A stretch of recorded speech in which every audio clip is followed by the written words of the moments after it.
Good afternoon everyone and happy lunch break sa ating mga nanonood na kumakain ngayon. It's almost 1 p.m. in the afternoon and most of you would be probably still eating. Yan ang kanyang lunch.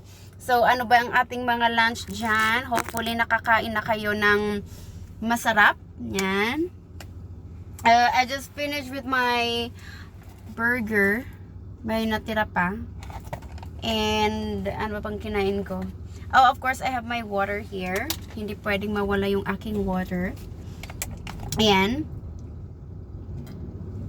And actually for today, we have nandito tayo ngayon sa another location natin. So we're here now in Albergo. Yan, pakita ko lang sa inyo. So I just parked and my clients will be coming very soon. So before I go and entertain them, I would just like to make a short video.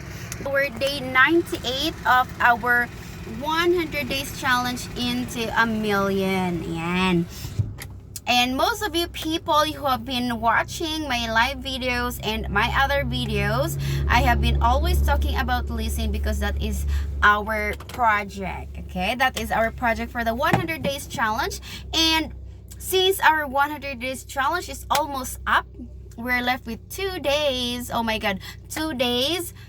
We are now recreating and we're now pushing forward to another kind of challenge. Pero syempre, hindi pa naman dito nagtatapos ang ating challenge. So for this one, for our day 98, I opted to talk about a vision. Yan. And if you can check the title, yung title actually ng ating video for today is about how can people support you, or how can people believe in your vision, and how can you find people who would be part of your vision. Yan. So let me just open kasi medyo mainit. Okay.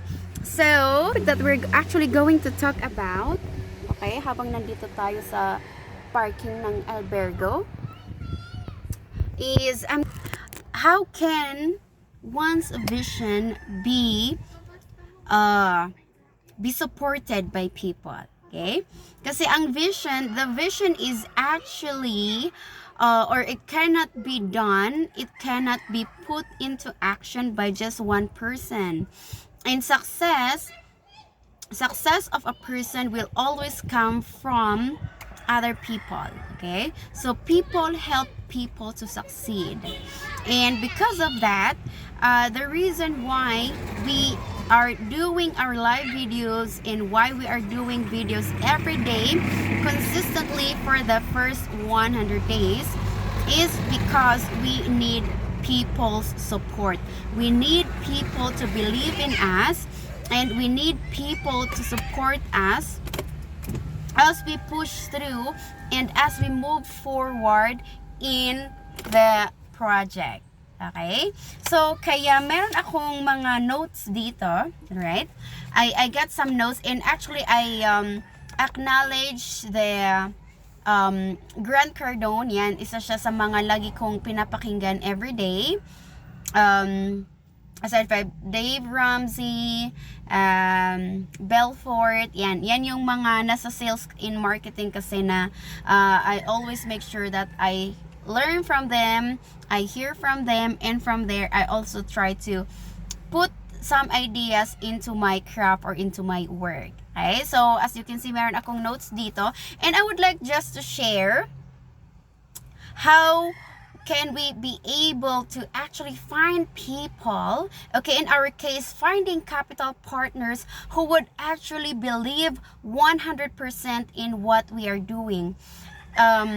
Trust me, a lot of people have a lot of criticism and a lot of second thoughts when it comes to putting their money somewhere. Okay, and that's the reason why if you have a vision and if you want to sell your vision, you have to have these 6 things, okay, or 6 steps that we have to do in order for us to have people who will believe in us and to have people who will support our vision.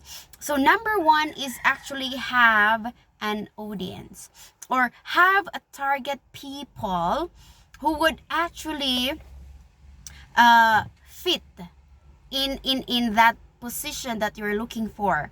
For example, in our case, what we are looking for is that we are not looking for helpers. Let me say it this way. We're not looking for when I say helpers, I mean like cleaners, okay? We're not looking for cleaners, for management people. What we are looking for are capital partners.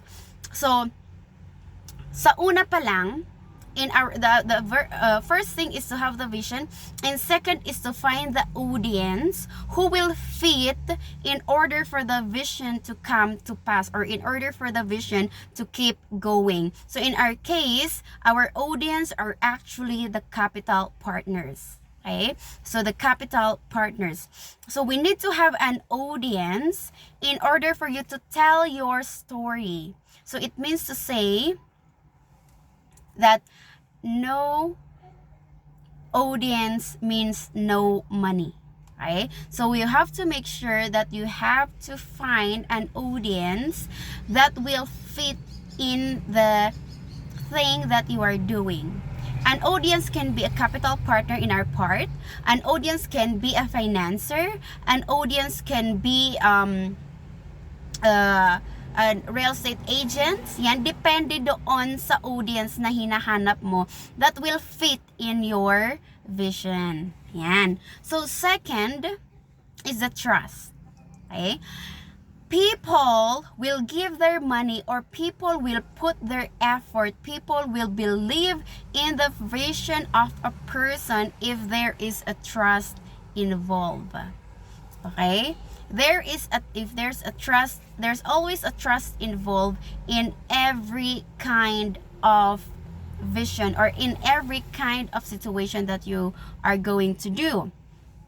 So there will be no story that you can give if people don't trust you. So in our case, we always put everything plain, okay?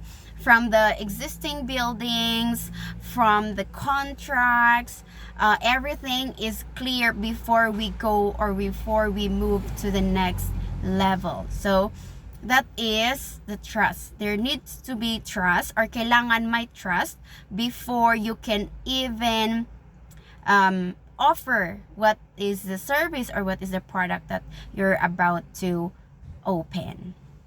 And third is have a product or have a service. In our case, our service is actually the leasing. Okay, so that is the one that we are selling. That is the one that we are offering. We're offering accommodation through subleasing, or we are offering accommodation through rentals. And that is why we have buildings, we have condos, we have houses that we are renting here and there, and every day we meet people, or we meet clients who are in need of that kind of accommodation. Okay, number 4 is simply means relationship. Okay, relationship, it means you need to know people. I need to know people. I need to get connection, and I need to make people invest. Okay, but people will never invest to people whom they don't know. In the other way, in other case, or in any case, you don't actually give money to somebody you don't know. You always, or people will always give money to whom they know, and to whom they clearly know the vision, and to whom they clearly know that there is real, okay, there's something that we can see. In our case, we put all of them in the leasing. That is why it's very important that you do building tours before you can even sign up with us, because that is something tangible, that is something that you can see and you can touch. Okay, number 5 is have approval. When we say have approval, it means that we are legally legitimate. Legit, tama? Yeah.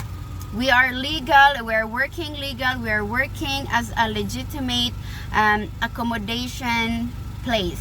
Okay? In our case, we already have our DTI, and we are now working on towards the permits that we need, because most of the buildings that we got are new ones, so we are waiting for them to also process their REL, and then from there we also work on our permit. Our permit is on property management, because we are managing properties, and at the same time we are also servicing all these apartment buildings, condos, and houses that we got already.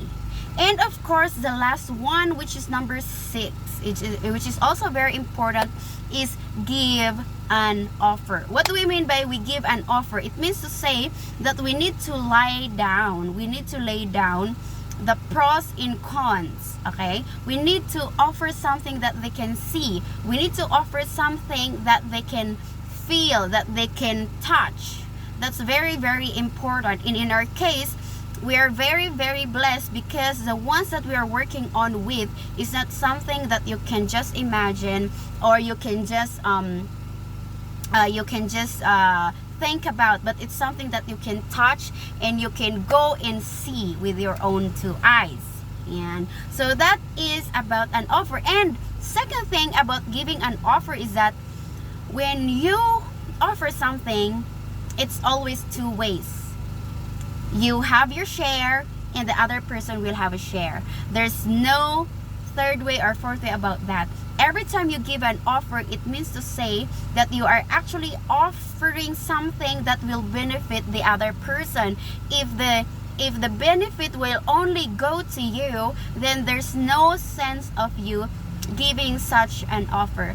Take note that people will only give if they also benefit from it. That's the real talk. That's the real talk.